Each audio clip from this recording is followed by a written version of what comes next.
Okay, I understand that there are only a handful of Cladun fans in the West, and as one of the few writers with a history with the series, I will always make it a point to set aside time for this very interesting series. While Cladun X3 is the title, this is actually the 4th entry in the series, with the 3rd entry being Cladun Returns, This is Sengoku, released 8 years ago. Damn, it's been a while. But one is left to wonder if the systems or overall gameplay loop has changed in that time to appease modern audiences. And I've gotta say, hell no. This is Cladun, and while the focus is adventure, Cladun X3 brings together some of the best aspects of the series in a much more accessible way.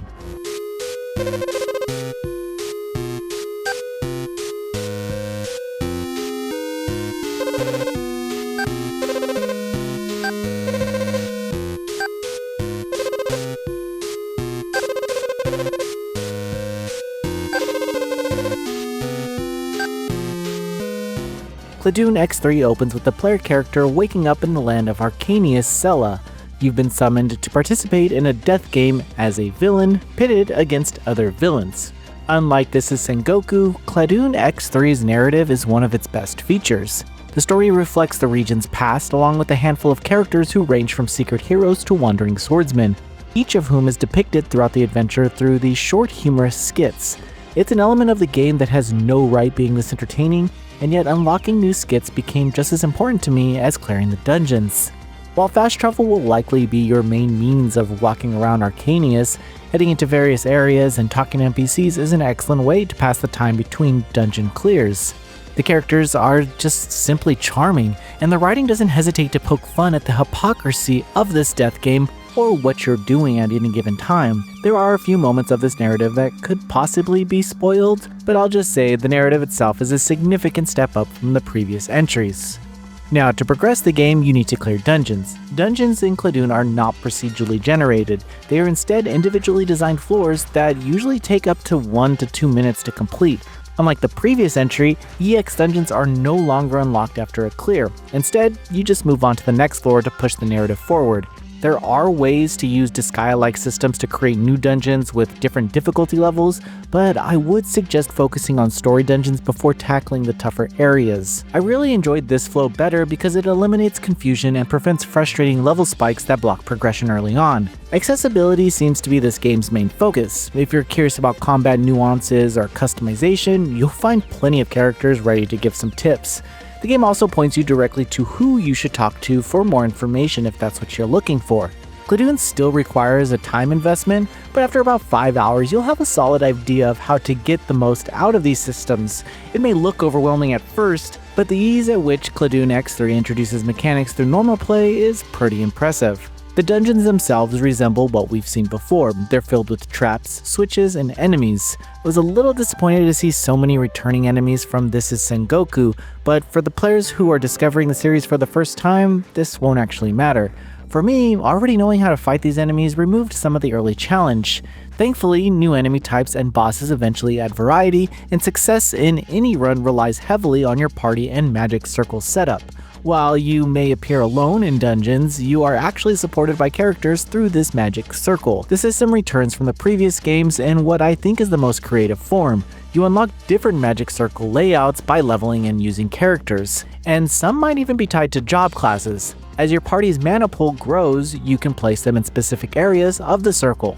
These layouts include debuffs, buffs, and special actions that can consume hours of experimentation.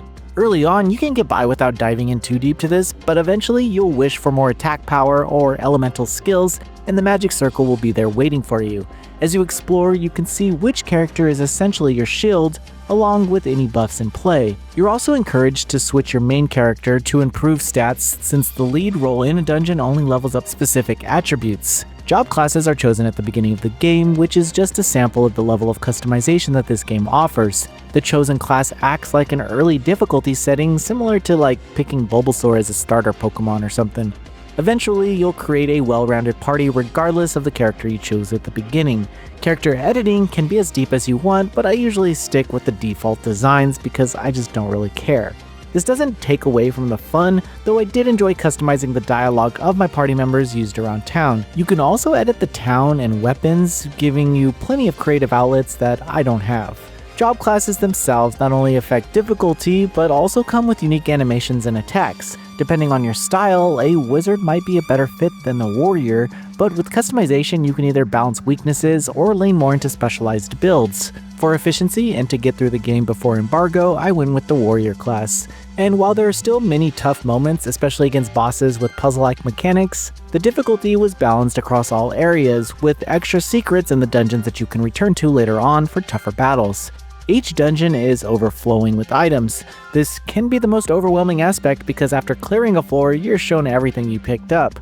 Early on it doesn't really matter much, but over time you'll figure out which items belong to the magic circle and which make you stronger. Shops in the town also allow you to change item titles, letting you keep older weapons useful if they have a specific ability that you like. While I enjoyed my time with Cladun X3, I don't think the alternative graphics or updated music really sold me on this release. Everything players enjoyed from the previous titles have kind of just been all brought together here. This is very much a systems-driven game, and a great one at that, but aside from the game flow and improved narrative, it shares a lot of similarities with This Is Sengoku. That said, this entry is much better than its predecessor, and it's ultimately a safe release that doesn't really take too many risks, but it does make the series more approachable and hopefully opens the door for more of these uniquely chaotic adventures. Cladun X3 ends up feeling like returning to an old hangout that has finally been polished without losing its charm. Decor hasn't changed, and honestly, it shouldn't. The dungeons are quick, the systems run deep, and the humor is sharper than expected. For newcomers, this is likely the most approachable point of entry the series has seen, and for longtime fans, it's a smoother, more confident version of what you probably already love. It doesn't try to reinvent itself, but it doesn't really need to. This is Cladun, and that's exactly why it works. Noisy Pixel is giving Cladun X3 a 7.5 out of 10. Thanks for watching. This video is brought to you by your supporters on Patreon. Noisy Pixel is run by Quirky Gamers, providing independent gaming coverage through news, reviews, previews, and more. Check out our Patreon to help support our continued growth, and subscribe to keep up with all our future content.